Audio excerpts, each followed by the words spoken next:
As you face this issue with your voice not having that uncertainty, what identity did you have to let go of to be the man that I'm sitting across from today?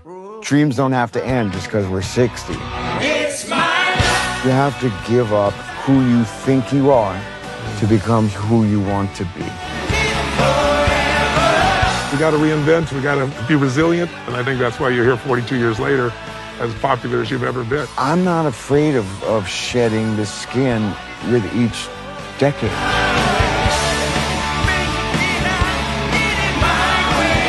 Tony, it's been 3+ years to get here tonight. I could not have been here with you if it wasn't for each and every one of these guys. They didn't give up on me.